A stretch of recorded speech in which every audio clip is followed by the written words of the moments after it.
What's good, YouTube? And welcome to the house. So many of you guys have been asking me for a market watch ever since the ban list dropped, and I wanted to let things settle just a little bit instead of those super insane crazy prices, yet they're still here. Infinite Impermanence is near $100. People had their last chance to kind of get them if they last minute decided I'm going to the 200th YCS now, and the market has completely dissipated on it. We see it over $90 here on eBay, but also a best offer before $95, and then over that $100 mark, just 2 copies under. It's actually just insane. So my theory on this is it's going to fall back down after the 200th. A lot of people are committing to play in this one huge event. You get so much for entering the event in terms of collectibles and value that people are ready to give it a real shot and then are going to sell their decks on afterwards. So I do think we'll see a flood of these on the market after the 200th, but I could be wrong. There's still regionals. People might dedicate to going and get their invite and playing through the next regional season as it gets announced, as I think we only have till October 6th events and we'll see our winter season come out. So what do you guys think on Infinite Impermanence? I think it's overinflated. I think it's not going to stay up here. I think it will fall back. But as a shorter printed secret, do you guys see it maintaining something to this insane, silly cost point to play 3? Altergeist play 3. A lot of people are making this their hand trap of choice, especially since Call by the Grave doesn't touch it. What do you guys think? It's a bit up there for me. Another buyout here, not related directly to the ban list, but something that avoided getting hit on it. Firewall Dragon. Plenty of people said, oh, you're not on there? I'm going to go ahead and grab you right now. Almost doubling its price instantly. It's fallen back $2 though over the last day, so we'll watch and see how much further. And we see JRB Jobber, great guy to buy from. Lowest price by over $1 on eBay and by over $1 versus TCG player. Trying to get in there. Very smart mentality. Whenever you see this and you give a deal like this, you're going to sell a large quantity of them, and it looks like it is successful for him. He's not trying to make the biggest percentage of plus in terms of value. He's trying to get the biggest percent in terms of gross sales, making it so that he sells more than anybody else, thus the biggest net profit. Good job, jobbers. Using them smart. So cheapest on market right now is Jobber. You want to support a great content creator? Right there. I think that's a great place to go get your firewalls. But nothing else really moving too much along the other rest of the mega packs that I've seen. Summon Sorceress has her reprint officially announced for the Soul Fusion. Jeff originally showed us this during the charity live stream, and so this is awesome to see. The price just getting way more affordable. Europe's gonna have it as well. Good stuff. And a nice little price fall for you guys before the 200th YCS. Isolde is also getting its reprint in there, and we see it kind of trying to stay up over here on TCG Player, but quickly falling on eBay. Summon Sorceress is low, by the way, on eBay right now is 22. That's why I didn't feature it. But Isolde does have a significant lower price over here, 22.23 versus 26.50, and hopefully you guys can get them cheaper if you're playing some kind of warrior deck. I know the ban list didn't hit Goki too much, but confirmation over here on the Yu-Gi-Oh organization if you would like to see. Summon Sorceress is sold, and Prank Kids rock, and it comes directly from the official Yu-Gi-Oh site. Next up, Shadow Mist goes further. Despite all my warnings, Stratos coming back just beefed this buyout on up, and people are going for it. I think there's no way Shadow Mist, and now Vion reaches more ridiculous heights. I don't think these two miss the hero structure deck coming out in the legendary decks. Heed my warning. Yeah, if they're not in there, ooh, explosion. You're going to see these go way up, but I just don't think there's a way Konami misses either of these heading forward. It would be so remiss. You look at the Cyber Dragon structure decks, and they go for what was in the old Sidra structures, including Infinity and Nova. Like, I do not think they will miss their chances to give players these cards and help boost the overall value of the legendary decks this year. Stratos himself, though, the ultra rares are sitting up pretty high and pretty. $16. Actually, kind of not as high as I thought it would be on day 2. And we actually see $14 over here on eBay from people who actually want to make their quick sales and have been stockpiling these, hoarding these, knowing they're going to come back, just trying to get their double ups. So this ban list market seems more equipped with ready sellers than any other. Things are boosting up, yes, but to ridiculous heights? Not as much as in the past. We see a lot more of a competitive market this year.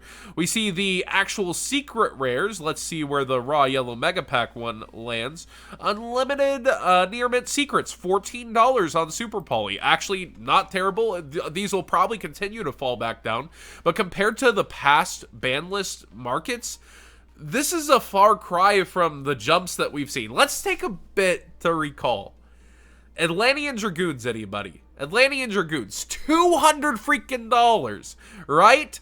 What's Dragoons at now? One whole list later. Atlantean Dragoons. Let's look at our buddy here.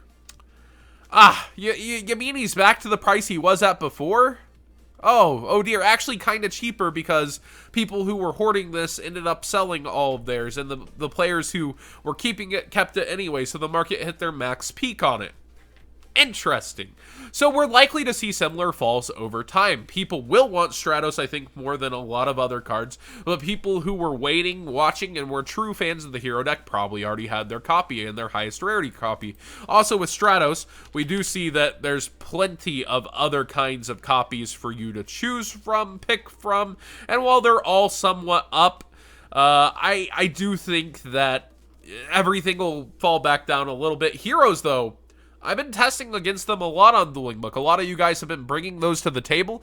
I do think that there's a reason you see this here now and here now. People want to play with it in the now. People don't want to wait for the legendary decks. But if you are able to, if you don't need to go to a tournament right away and you can resist playing heroes, I think you'll see a drop in value. I think you'll see reprints for these.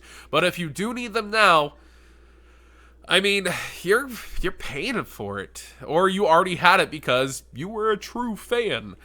My opinion is, it's hard to not want to play something right now, and I do get that mentality, so I've got to give you some slack on that, but at the same time, paying these prices is ridiculous. Finally, wrapping this up is Exciton Knight, which, actually, for the Unlimiteds from Laval, didn't jump nearly as high as I would have thought for this card coming out. But a lot of people were stockpiling this from the original errata / clarifying text from Battles of Legend before, which is the cheaper version. But we see first eds as cheap as $16.20, and for such a exciting, explosive card, I guess we're just in 2018 where we have cards to just slap this card down, where we have the ability to kaiju it. It's not the same guy he was in the rank 4 toolbox, also is not what it was. We see the Mega Pack secrets at $7, way lower than I would have expected, and you can still get your Battles of Legend copies at under $2. Look at this man's holding the line. Top Table Gaming, 247 freaking copies. So not what we would have expected initially from the Fallout. It really looks like this is the most competitive aftermarket. eBay still thirsty for any secret rare of our Exciton Knights, but overall, I'm just really shocked at what we're seeing. We aren't seeing the craziest, cash grabbiest that we've seen before. We're actually seeing reasonable listings, people taking advantage in the most reasonable way after a ban list. And I've got to give you guys props. That's how to make a sale. That's how to move volume, and that's what you have to do to compete. While day one might have had googly-eyed craziness happening from buyouts, the aftermath before people are even getting those cards in to try to resell is so competitive this year that it actually is somewhat heartwarming. It's going to teach and keep a lesson for the ban list to come, and I think that's awesome. But what do you guys think?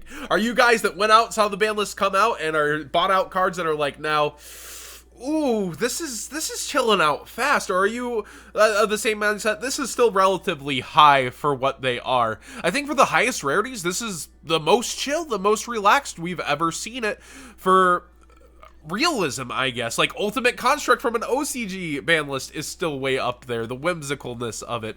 Yet out here, the actual competitive grind is going strong. I'm a big fan of this, but I do want to hear your personal thoughts. Were you people that went in and are seeing this happen now, and what do you think about that? Or are you people that stayed away, waited for the prices to cool, and are actually looking at it now like, maybe this ain't so bad, this is pretty good, or this will fall even further, which I think naturally some things will, but I think some things will get their second volleys of buyouts with the deals that are seen here.